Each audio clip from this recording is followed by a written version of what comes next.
Let's go here. Yep. Hello, hello, hello. We have YouTube. We have Instagram. Hi.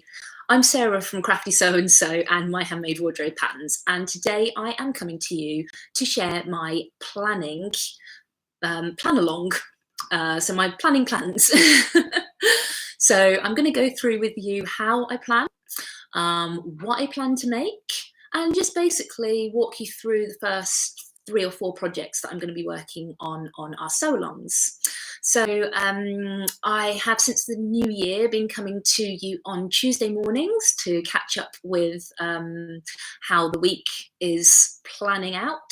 So that's over on Instagram. And then I've been coming to you on Instagram and on YouTube on Thursdays at 1 p.m-ish, technical issues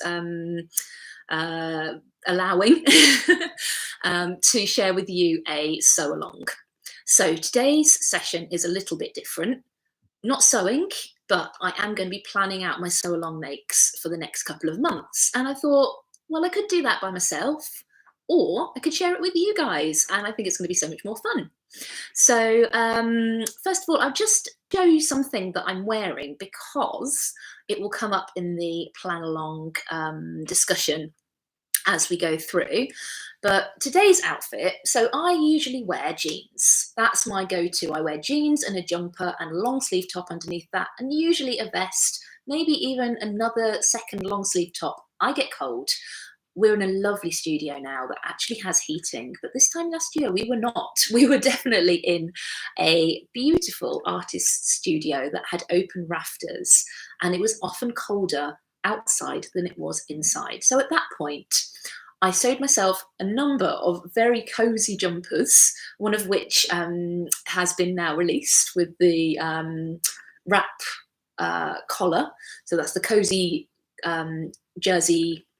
Start that again. That's the cozy jersey jumper, which is a hack of the cozy jersey dress and tunic pattern, and that comes out of me being cold. And I know if you guys work from home and you're being a bit careful about your expenses of your utilities at the moment, which I think we all are, we're all a little bit terrified about that. Having an extra layer and a cozy jumper that you can put on is definitely a must. And having something that you can sew yourself, usually out of fabric that you might already have in your stash, is even better. So the cozy jersey jumper you can make out of pieces of fabric because it's made up out of 1, 2, 3, 4, 5, 6, 7, 8, 9, 10, I believe, panels, and they could be completely different. You could do a completely mix and match if you've got pieces of fabric that are mainly all the same weight, it's kind of sweatshirt weight, or even Ponte Roma. You could quite easily do a bit of a scrap busting make using that, and that will keep you toasty warm. So, sorry, tangent. But as I said, I like to wear jeans. I wear jeans, t-shirt, jumper. That's my go-to, with big clunky boots because I walk to and from work and I do 3-4 miles a day of walking, plus all the walking across the studio and back and up and down to go and see people in the maker's yard where we're based. So today I decided that I was going to put on a necklace and still the standard t-shirt, but I really, really wanted to wear my skirt. So this skirt is made out of pleated fabric. Yes, it has a lovely elasticated waist, so it's really comfy. I've got my jeans on and I've got my boots on. Sorry, jeans, I've got my tights on and I've got my boots on. But the main reason why I don't wear skirts very often is because I never know what to put them with. And I ummed and ahed for so long about whether to wear this top with it because there's none of the red in the skirt. And ideally, I'd like a nice black top with maybe a bit of gold in it or something like that to wear with it. Maybe a polo neck as well. I think that would be quite nice to kind of have a nice cozy polo neck, so I still felt quite sophisticated, but still covered up and not cold. Because usually, just before I came on the live, I was wearing a big scarf around it, and I don't really want to be wearing a scarf inside all the time. So I need to really consider the items that I have in my wardrobe currently, and what I love but don't wear, and the reasons why I don't wear them. Now, if I don't wear them because they don't fit, they're broken and need mending, or they're just not me, they're just not my style, I need to do something about that. So refit or give away to somebody else that it will fit. Mend, very, very important, never get round to it. And I think on one of these live sessions, I'm actually just going to do a mend along. I know that might not be that exciting for you guys, but actually maybe it could be. Maybe we could all learn something, and you can help me kind of develop my mending processes, come up with some new ideas. Because often I won't mend something because I'm not sure how to mend it. So yeah, that'd be great to share. And 3, if it just isn't my style, it's the idea of something that I would like to be able to wear, but I just don't feel comfortable in it, there is no point in going back to dresses that I used to wear when I was 21 that were lovely at the time, short, low cut, leaving very little to the imagination. I just don't feel comfortable in them anymore. And I have absolutely no judgment on what anybody wants to wear, as long as you feel comfortable and confident in it. Those are the 2 things that you have to feel. And don't ever wear something for somebody else. Wear clothes that make you feel comfortable and confident. That might be a tailored suit. That might be wearing your pajama bottoms down to Tesco's. That's really no judgment at all. Wear what makes you feel confident and comfortable, and screw the rules. Because I think these days, especially, rules that were in place 2-3 years ago, it's just not relevant anymore. So it's time to make our own new rules. So one of the things that we can do to start making our own rules is to define our style. So I'm using the My Handmade Wardrobe Dressmaker's Planner to just kind of help me pull my ideas together, keep me focused, keep me on my journey, because as you can see, I do get kind of pulled off on a tangent here, there and everywhere. And that's why I end up with so many half-finished makes, which is another thing that we'll come to in just a few minutes.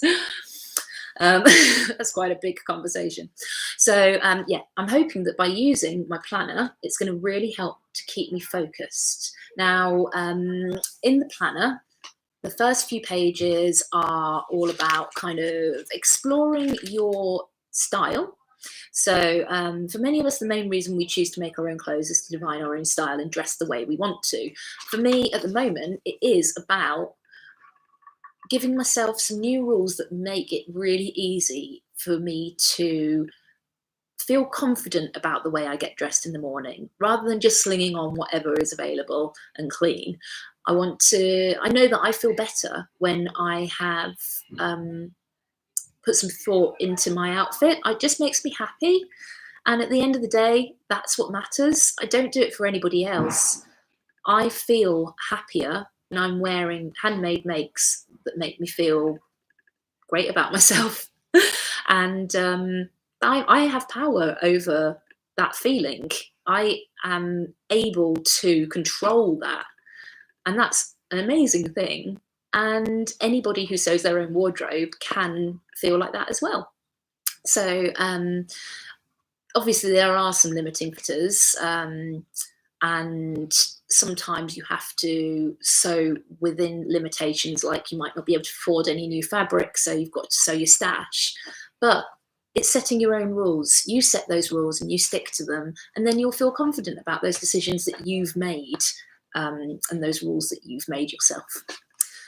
So yeah, planning out your makes will help you create a wardrobe full of pieces which you will be able to actually wear together. And there's a few things to ask yourself when you're planning your wardrobe that I need to ask myself and have kind of asked myself. And I think throughout this sew-along process, we'll dip back into.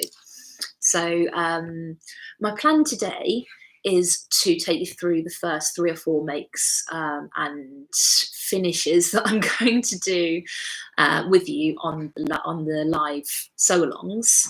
But I will also come back to you probably halfway through that process and do a bit more planning for the next lot. because planning just never stops, does it? And defining your style never stops. You're not going to just spend, I don't know, half an hour planning out, or a couple of days or whatever, planning out your style, defining it, and then that's it, it's done. Style evolves according to your lifestyle, your personal tastes can change. There's nothing wrong with that. Situations, events that are coming up, all those kind of things affect what styles you want to wear and make. So I will be coming back to you on some more specific things, but in the process of getting ready for this plan along, I asked myself a few questions, and they were: what's currently missing from my wardrobe?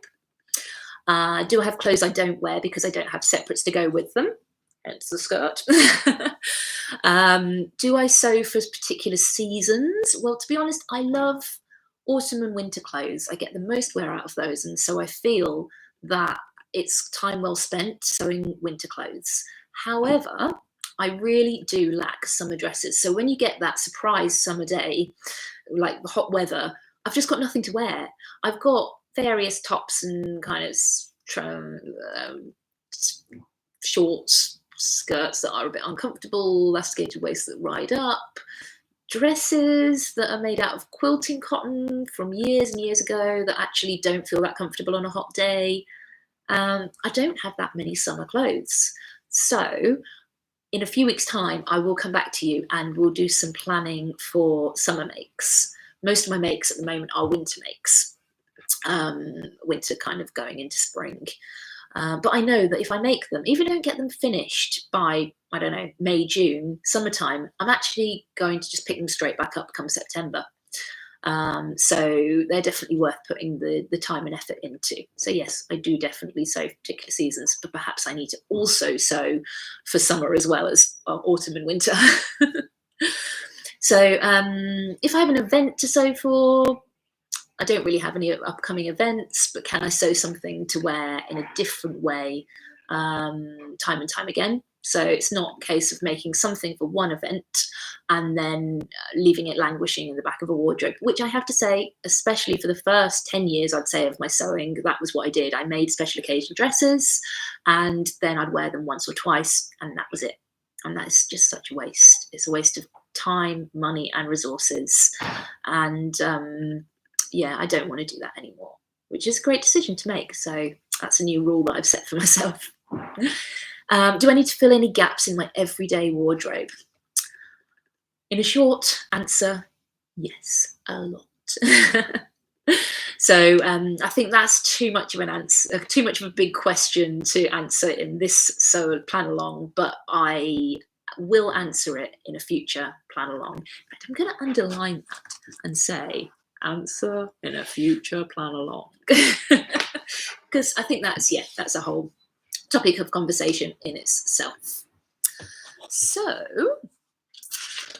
another thing that I'd really like to do with you is to create a mood board, and I think again that could be a full plan along session, and I'll give you plenty of notice so that you can grab together some images that really define your style, and I think that could be really fun to do together. Something that I haven't done for ages. I think I did my last one 4 years ago, and that was before I had my daughter Edith. So my style will have changed, my lifestyle's changed, my body's changed, our situation as a general everything has changed.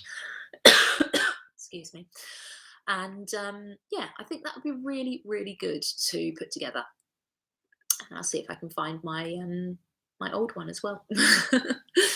So yeah, within the planner, you've got lots of space for taking your measurements, and we also give you a really good idea about actually where to take measurements, why and how.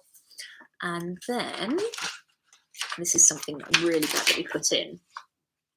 So you've got measurement spaces for either 4 different people or yourself. If you know that your body shape fluctuates and changes, well then it can be quite useful to have your new measurements so that you know perhaps why things that you made previously don't fit, and therefore where to make changes. Also, if you want to let something out, like if you've made, let's say like a 30-inch, 32-inch waist, let's say you made a 30-inch waist pair of trousers, and you're thinking, oh, these feel really snug. You take your measurements again, and it actually turns out now your waist is 31.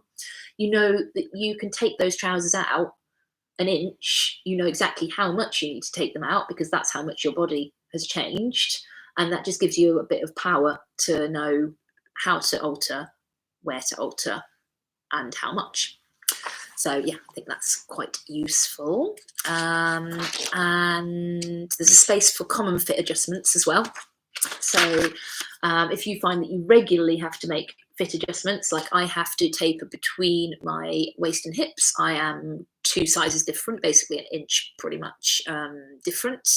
So yeah, that's somewhere that I need to adjust, and it's just useful to have that little reminder before you go ahead and cut out the pattern in, you know, size 16, 18, whatever you size 3, 4, whatever the pattern company measurements are using. Then you know just to have that checklist open in front of you before you go gung-ho cutting out something that's not going to fit. So yeah, there's a bit of useful information about how to do a fit assessment and make adjustments to the fitting of either the paper pattern or the garment. Some space for your planning goals, a bit of useful information about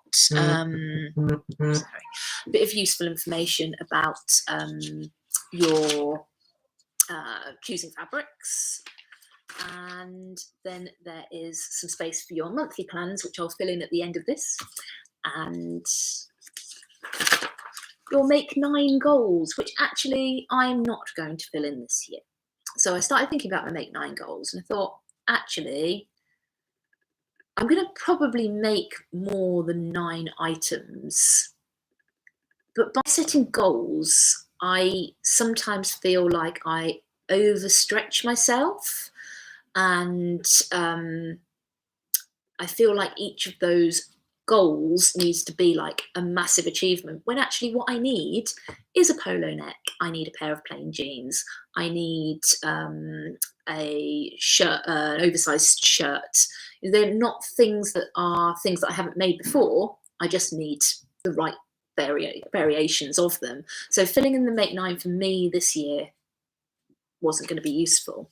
But for you guys, it might be. And actually, I probably will fill it in at the end to see what I did actually make, or maybe what I got the most out of. I don't know if you've got any suggestions of other ways to do make 9s. Sometimes people focus on techniques.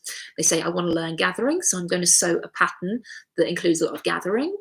Or I want to make a garment entirely on the overlocker, so I'm going to sew a pattern that is entirely on the overlocker. And they'll just put their techniques goals in the make 9 and make sure that the patterns that they make help them to experience those techniques and achieve those goals. So yeah, that's a brilliant way of looking at it as well. In fact, I might do that. So many ways of looking at it, aren't there? But most importantly, I need to make sure that I plan my sew-along mix. So this is where this comes in really helpful. So this is your project planner. You've got space for your project name, who it's for, what occasion, what the pattern name is, whether there's a deadline as well, because you might have a deadline for it. I'm not setting deadlines for any of these ones that I'm doing. You've got your body model, which actually is, there we go, which yeah, is a fairly standard shape. One thing that we're looking at doing is on our downloads of the PDF version is putting in some different body shapes, because we are all different body shapes, heights, proportions, etc. So yeah, we'll be looking at doing that for our PDF download version of this in the next month or so, and that'll be a new release, and I'll tell you about it over on here and everywhere else. And then you've got your checklist of things that you've done or haven't done, and yes, that's a really nice little little tracker just to keep you on focus for what you've done or haven't done. And then you can see I've started working on my first one, just a bit of fabric there. You've got your supplies, so fabric you're going to use, the name of it, if it's got names, the supplier, where you're getting it from, the quantity that you're going to need or that you have, price per meter, whether it's been washed. I find that very handy because I can never remember whether I've actually washed my fabrics. The thread, the fastenings, whether it needs interfacing, needles, trims, etc. And any sewing machine or overlocker settings that you use when making the garment. Now, this is really helpful. If you're like me, you get little snippets of time to work on your projects, and it's not necessarily all in one go, or it might be like a couple of weeks in between. And especially at the moment, I'm making a worker jacket in denim with lots of top stitching, and I need to remember what the stitch settings are for the top stitching, because otherwise it's going to look really odd. So I fortunately remember, because I was sewing it this weekend, that my stitch length is 3.5 and my needle positioning, I think I set at the middle, but even now I'm forgetting, and I was working on it at the weekend. So at the moment I've jotted down those settings on the top of the pattern, but having it all in one place is just so useful. And then when you come back, if you're sewing a similar garment, you can reference back to how you actually set up your machine for that, so that when you make the jeans to go with the jacket, then you can use the same settings. So I find that very, very handy, and I'm going to use it for my future projects in here. And then you've got measurements and the pattern measurements, just to help you decide which size to cut out, pattern adjustments that you've made, whether you're toiling the pattern or not, pattern adjustments after the toil. There's a little space to pop those in there, which again can be useful to reference back to. And then afterwards, a little review section. So what you liked, what you didn't like, and what changes would you make if you make the pattern again. So yeah, there's lots in there to really help you plan your makes. So I'm just going to try plugging in the power on the phone, because it's telling me that it doesn't have enough power. Bear with me. And I just need to go over here. Sorry about this.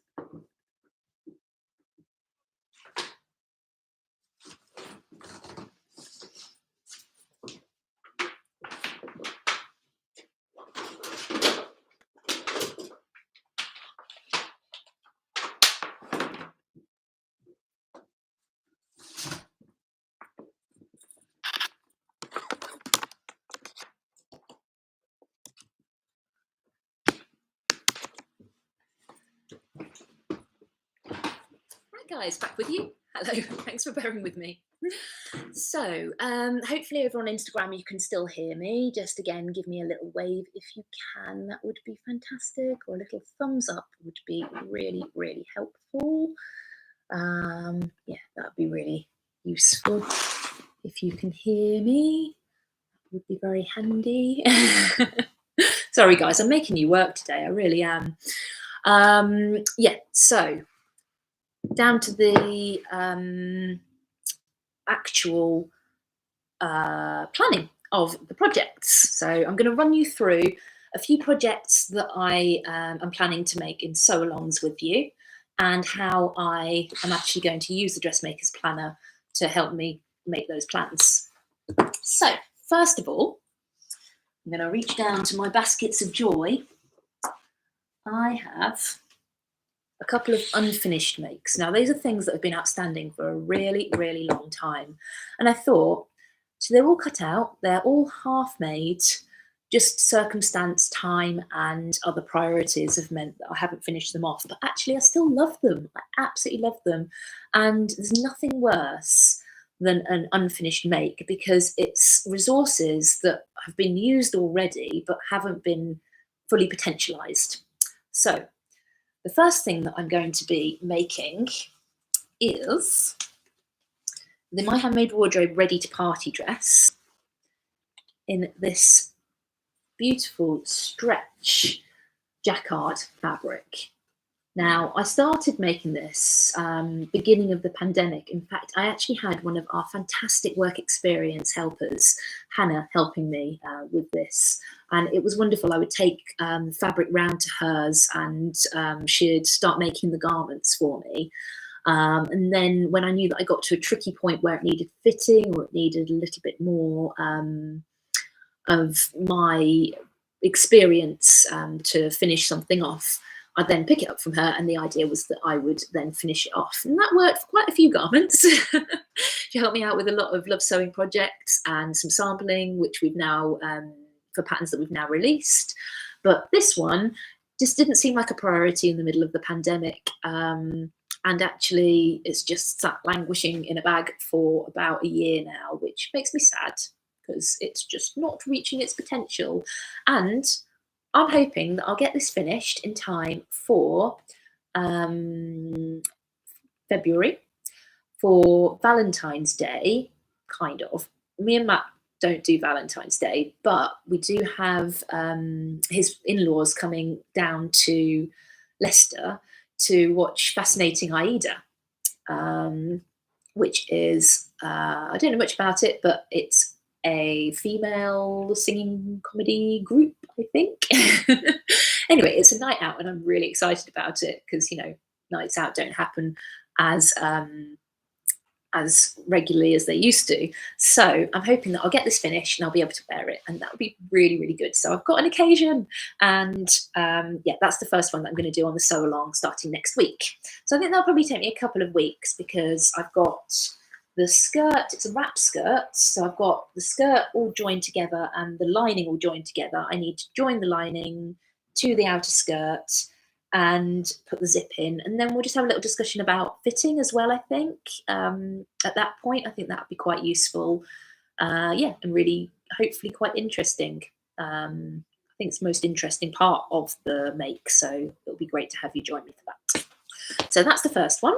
I'm not going to put that in my dressmaker's planner because I already have got the fabric, I've got it cut out. There's nothing else that I need to know about it, and I don't need to review it as such because it's a pattern that I've used so many times before. I know the adjustments that I needed to make that I have.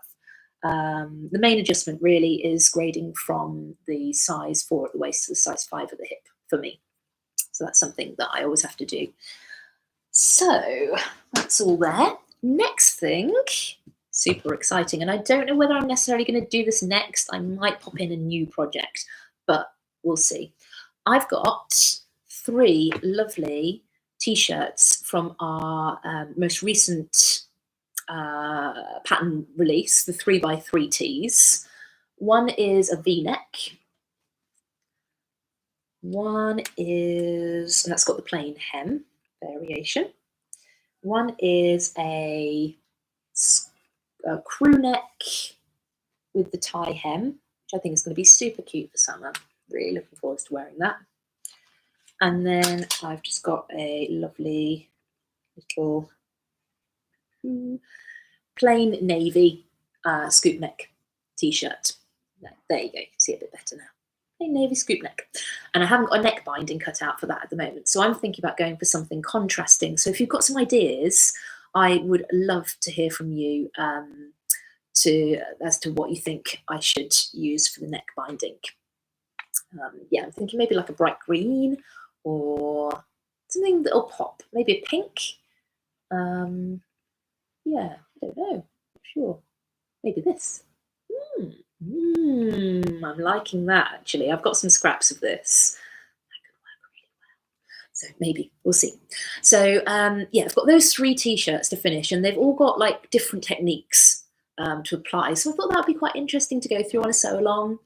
Or maybe a series of sew-alongs, just to show you the different, the scoop neck, the V-neck and the tie hem, just how I do those. So that may be 3 weeks of sew-along, or it might just be one where I do a couple in the session.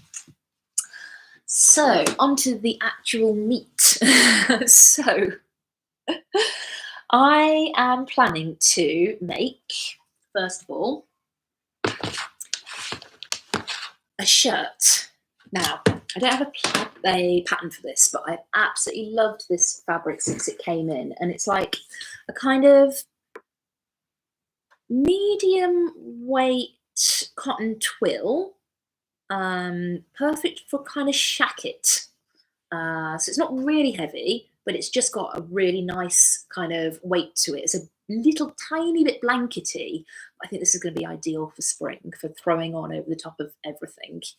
It's got a slightly brushed front and twill back, so I don't know which side I'm going to have on the outside. Depends how wintry I want to make it. It could look good either way, to be honest. TBC. We'll see when I cut it out. Yeah, but I don't have a pattern for that at the moment. We are developing a boxy shirt, which I love, but I need to just make some changes to the sleeve. At the moment, it's quite off the shoulder. I want to bring it a little bit more on, so it's still relaxed, but not a long off the shoulder, like dolman style, going on short sleeve. So yeah, that's definitely one that we're going to be developing next.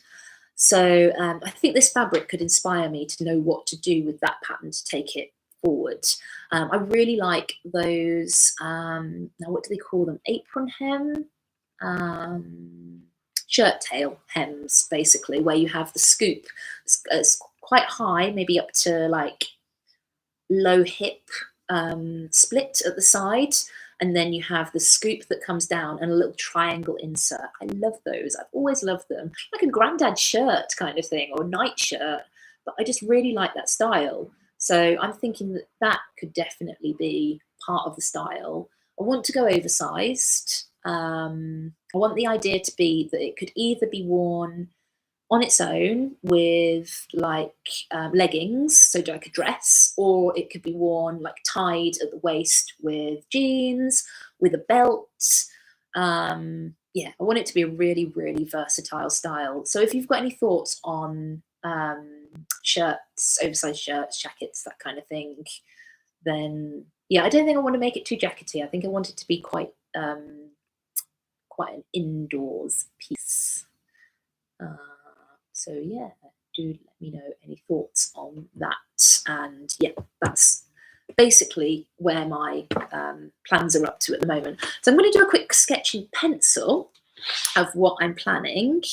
So I will just move this down. This bit might not be that exciting for you, possibly, because my sketches aren't, I haven't sketched for a really long time, actually. And yeah, we'll see if my sketching abilities are still there.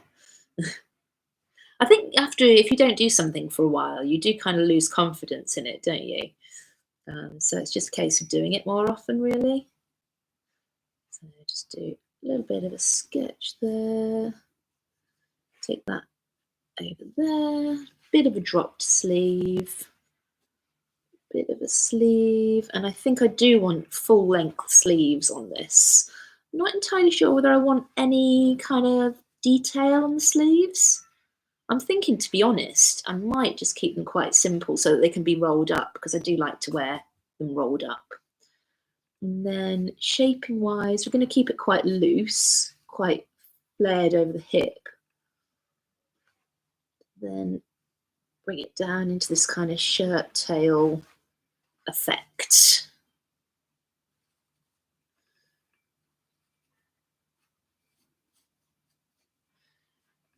Okay. So just give an impression of some checks. Sorry guys, I know this isn't that exciting for you from that angle. That's basically kind of what I'm thinking. Perhaps adding a breast pocket. I think that could be quite nice, and making it quite like an oversized breast pocket as well. I think everything on this should be quite oversized and quite kind of almost like you're wearing a man's shirt, but then the right bits will be fitted. So across the shoulders just coming off ever so slightly, but not feeling like it's like, you know, drooping right down. The neckline being quite snug and quite fitted. I think that makes a shirt look right. It makes it hang correctly. So all the fabric will be hanging from the right place. And I think that should be like a proper stand collar, and yeah, with a little button at the front, and but designed to be worn slightly opened. So yeah, that's basically where I'm thinking, and I'd really like to go to town with things like a little label here and there sticking out of the pocket, a contrast button that's a nice surprise at some point, maybe a tiny bit of embroidery or a random bar tack at the bottom of the button placket. I really like all those things. Maybe a contrast colour on the undercollar. Little flashes that you get in lovely designer menswear that actually you don't tend to get so much in women's wear, because we tend to, well, I don't know why. I guess that's not traditional. But yeah, I really love all those features. And I remember going shopping for my husband's wedding shirt and just being like, I love men's shirts, they're amazing. So yeah, I'm looking forward to adding all those finer details. So I'll perfect that design, I think, as we go. Obviously at the moment, so who's it for? It's for me. I'm making something for me. That's it. I want to wear it. My deadline, I'm going to say end of February, because I want to get a little bit of wear out of it this end of the year, and then have it ready to go come September. So I think, if I get it done by the end of February, then I've probably got March, maybe a bit of April possibly, to be wearing it. And yeah, I think I'll enjoy that. I could even put it on over the top of like a summery dress as well, as like a lightweight jacket. So I think I'm going to get a lot of wear out of this. Occasion is very much every day. Pattern name, there isn't one at the moment. The boxy shirt. If you have any more exciting ideas for pattern names, then please do share. And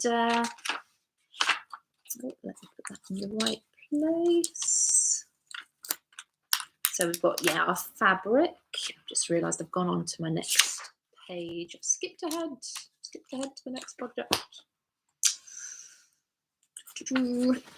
Okay, so I do have my fabric. It's from Crafty Sew&So. It's a cotton check twill thing that I have forgotten to look up the name of. So I'm going to call it, it's 100% cotton, and it's a cotton twill check. And it's from us. And I've actually picked out 2 meters of it, because I think that should be about what I need for a shirt dress. If I don't have enough, obviously I am very lucky that I have a resource right here, but I could choose to do a few things in contrast. So like the inside of the button placket, as we were discussing, the inside of the cuffs, the underneath of the collar, I could mix and match.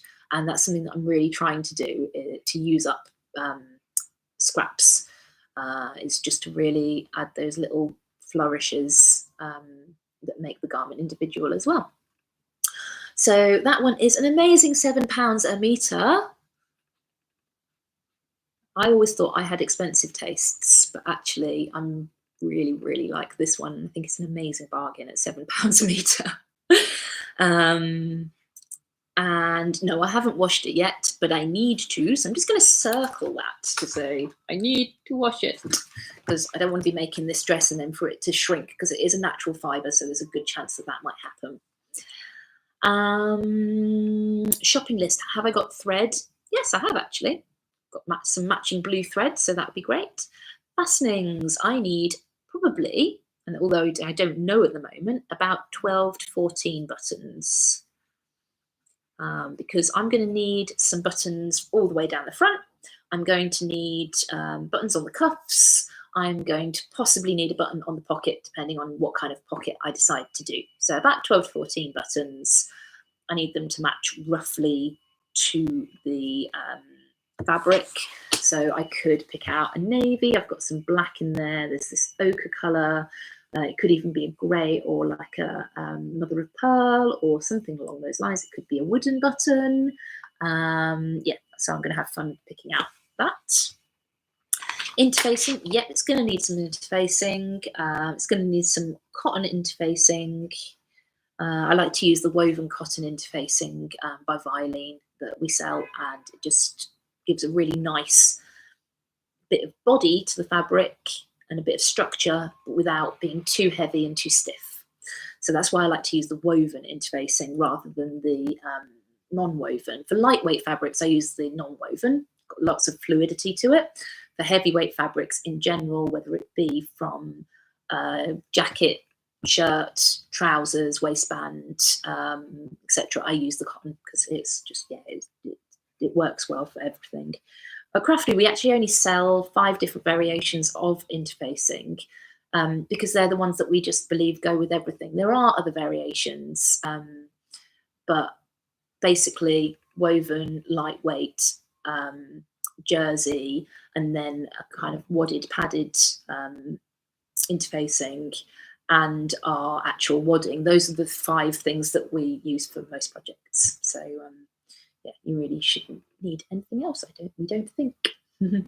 Needles, a normal heavyweight 90 needle, I think would do. If I'm going to do some top stitching, I might need a jeans needle, a top stitching needle, but I think I've got those in my stash, so that's fine. And then trims, I'm just going to put in here labels, contrasts, and tabs, because I know that I've got those within my stash, but I just forget to use them. So I'm hoping that having that little reminder, if I have this out whilst I'm working on the project, will just remind me to actually put them in at the right time. Because yeah, this could be really, really beautiful. We've got some really nice leatherette patches, which we've sourced from. I'm having a brain blank. No, I'm sorry. I'm really sorry. I can't remember off the top of my head. But we have sourced those, and they are really lovely. They're available on our website now. In fact, I'm sorry. I've got to go and have a look, because that's going to drive me out. Lovely lady and supporter of Crafty and so inspiring. And I can't believe that I've forgotten. I'm going to be so embarrassed in a minute. So embarrassed anyway. What are they? They are labels. Patches, actually. Here we go.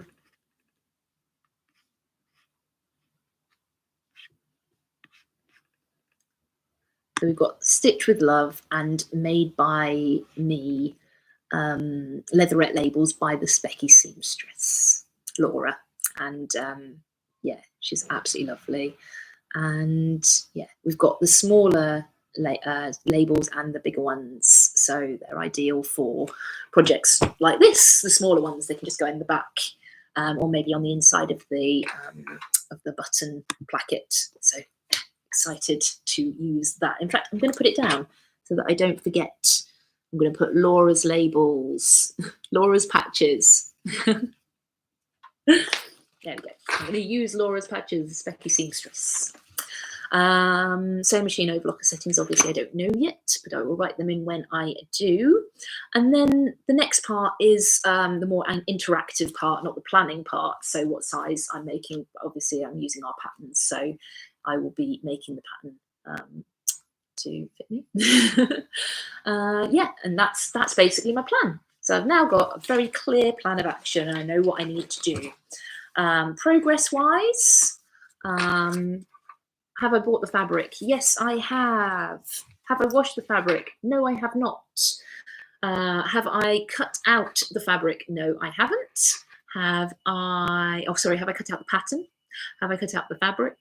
Have I made the garment? Have I photographed and reviewed the garment? No, I haven't yet. So that's a really good, like, just step by step, tick it all off, and you know that you are on track with what you're doing. And even if you don't do reviews and blogs for the internet, the internet world and sewing community, then it's a really good idea to review your makes yourself. You don't need to share that information with anybody else, but it just keeps you on track to make sure that you're creating the handmade wardrobe that you will actually wear when you've made it. So that's the next one. And then after that, one of the makes that I'm going to be making, which I'm actually making for our overlocking video, is a cardigan. So I'm going to be making that out of this lovely ochre fabric, and I think that's going to go really, really nicely with the shirt dress. So yeah, I'm really excited about having that to wear with that and layering it all up. But I'm not going to put that in my planner because it is for an online course which we are going to be filming. It's part of the Learn to Love Your Overlocking Overlocker online course which we're running at the moment, and the attendees on there will get their handheld tuition of how to make the garment, but we're also later down the line going to be releasing this as an online course to make the cardigan separately. So yeah, that's going to be made. And then last project that I want to show you, so this video doesn't become extremely long, which it already is fairly long, is the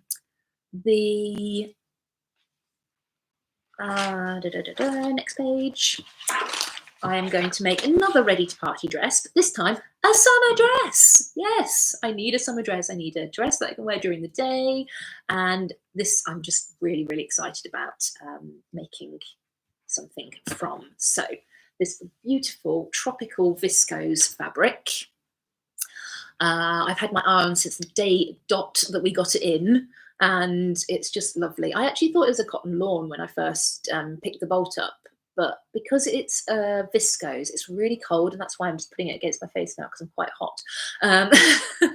But it's a viscose, which viscose is naturally quite a cool fibre, but because it's really, really good quality, you don't get what you get with some viscoses, which is if you scrunch them up, they just crease like hell. Look at that. That isn't creased one little bit. I don't know what magic they've put on it. I really don't, but it is beautiful. And I know that I can make a dress that I can wear, and it's not going to look like a dishcloth after 5 minutes of wearing, or even a couple of hours of wearing, because it just springs back like some magic, just craziness, which is really exciting to me.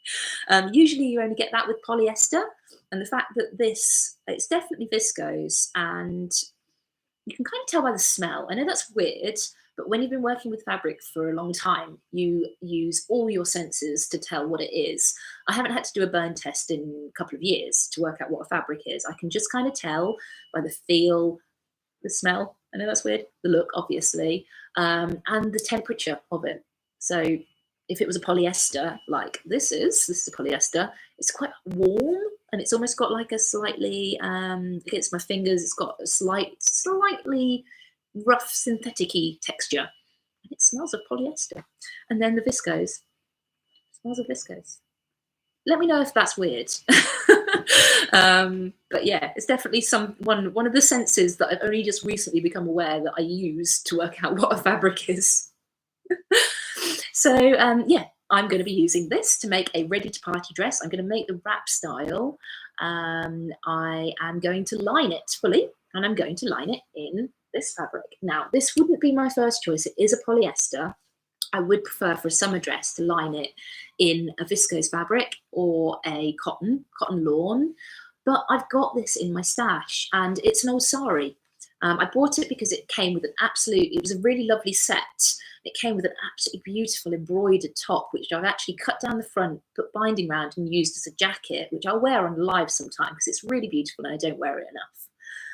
But it came, obviously, Indian sets, you tend to get a top and a skirt or a sari that goes over the top of the top part. And this has just got meters and meters and meters of fabric, and some of it is kind of stained, marked. So I'm going to have to cut around things. But what a waste if I don't use this. It's just beautiful. And yeah, I've got the blue and the green. I'm going to use the blue for some kind of shirt at some point, I think. And yeah, I just think the green will go really, really nicely as a lining, and a bit of a flash of colour on the inside if the wrap kind of comes open slightly as when I sit down and that kind of thing. Yeah, I think that's gonna be really nice, and it's sitting well with my goals of using my stash and not buying too many new fabrics when I don't need to. So yeah, I've got that. I have got my zip. I've got my zip. And I'll be using some black lightweight interfacing just on the inside of the lining, I think, or the outer, maybe the outer, just on the wrong side of it, just to stop that neckline from drooping at all.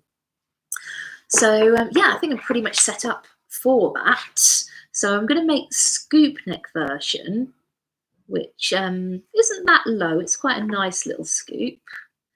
So just get that drawn up so you can see what we're going to be working with.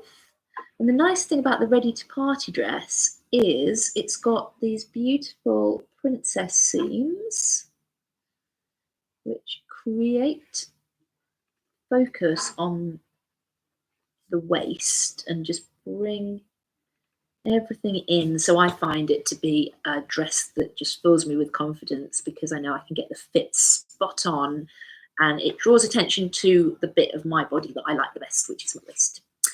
So yeah, that's going to be fab. And then it's got the wrap skirt, which goes down and across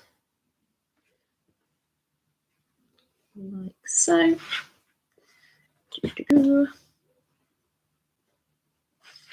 So that's basically what we're looking at. So a lovely fitted bodice, and then the wrap skirt going on that. And if I just draw some kind of squiggly flowers, I may do this in more detail later on, and then some leaves, and it will just remind me of what I'm actually going to be making this in. Some squiggly florals. Sorry, I always stick my tongue out when I'm drawing. I don't know about you, but it's quite embarrassing. It was especially embarrassing when I was doing my degree course, trying to be all professional, and at work as well when I was a designer. It's my concentration face. I can't change it. It shows that I'm working hard. So yeah, now I've just popped a few little indications of a print, and I might even go as far as colouring these in. And then I've got my lovely fabric just there that I'm going to make it out of. So who's it for? It's for me again. When's my deadline? I'm going to go for me. No particular reason, just that's usually when we get some nice weather. I will find an occasion. Freya's birthday. There we go. Made a dress for Freya's birthday. You better invite me to the party now. Occasion. I could put down Freya's. I'm going to put down Freya's birthday because, you know, there we go. Then she has to invite me. Freya's birthday, question mark, exclamation mark.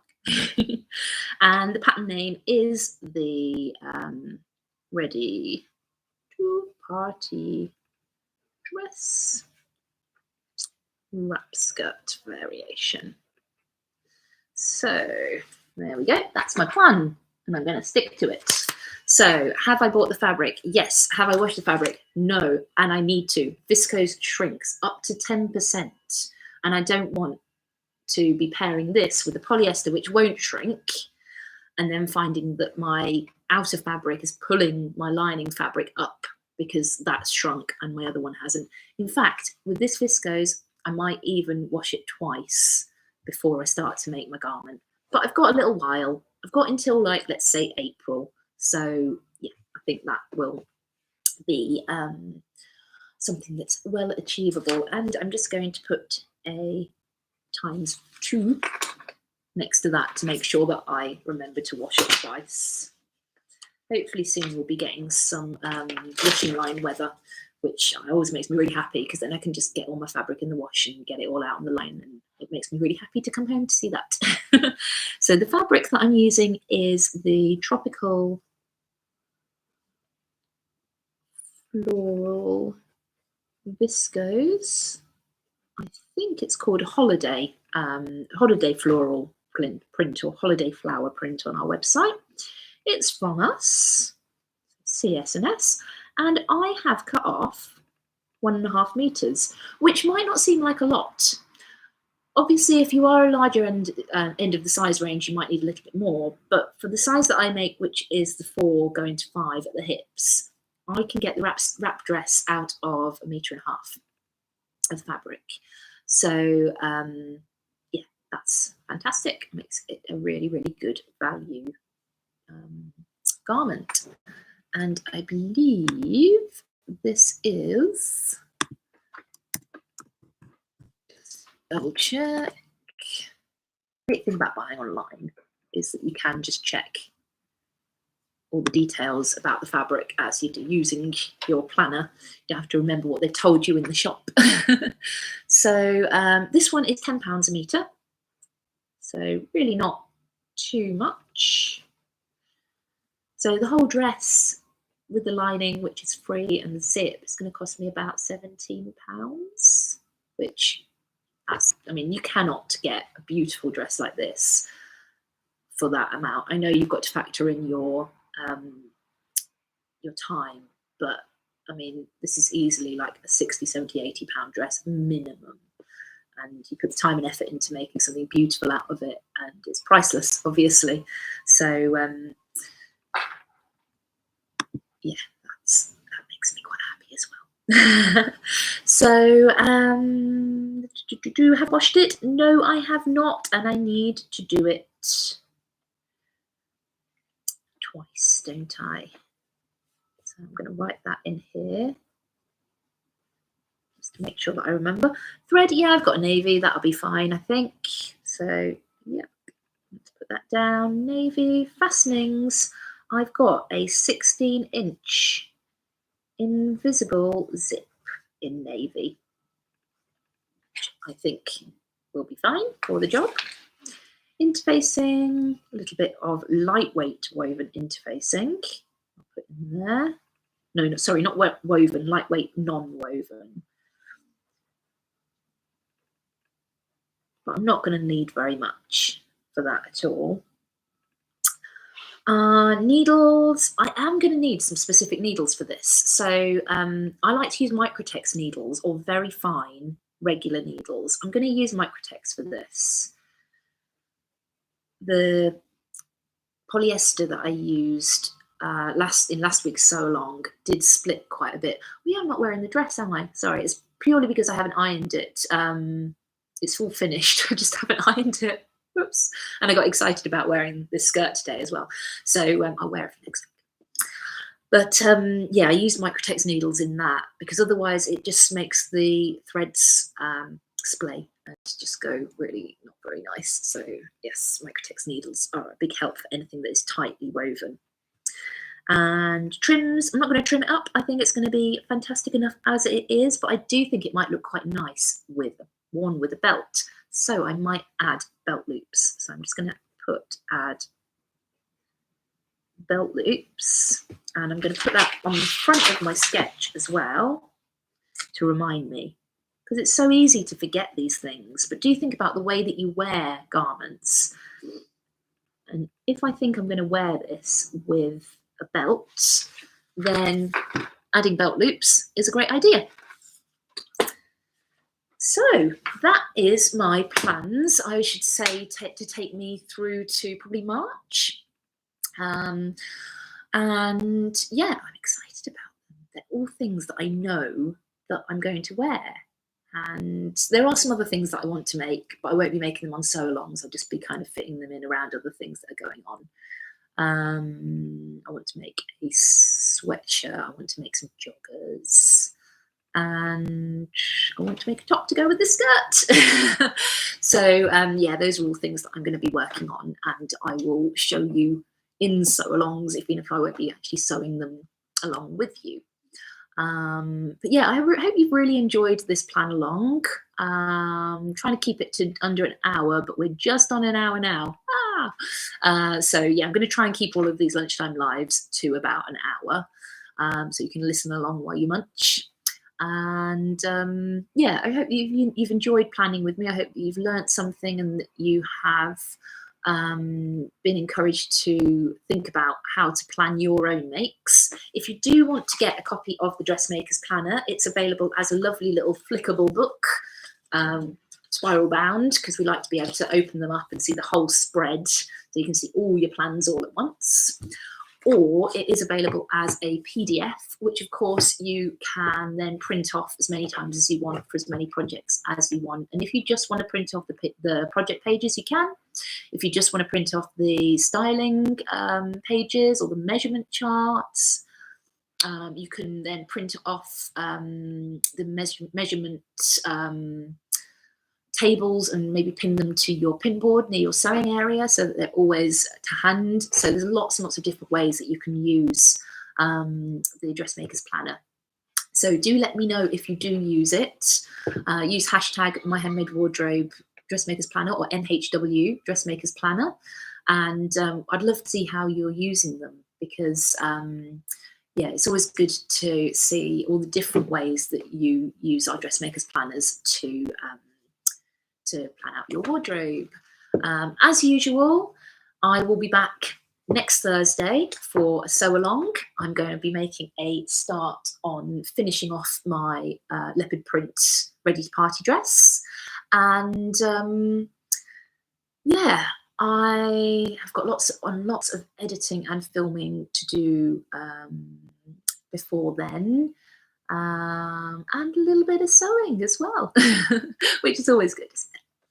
So I hope you've enjoyed joining me, and I will look forward to seeing you next Thursday at 1 p.m. In the meantime, do like and subscribe to our YouTube channel. Like us on, follow us on My Handmade Wardrobe Patterns Instagram, and join me on Tuesday for a catch up on the week. And until then, I hope you get some quality sewing time. Keep planning those projects. Let me know what you've planned, and I will see you very, very soon. Bye.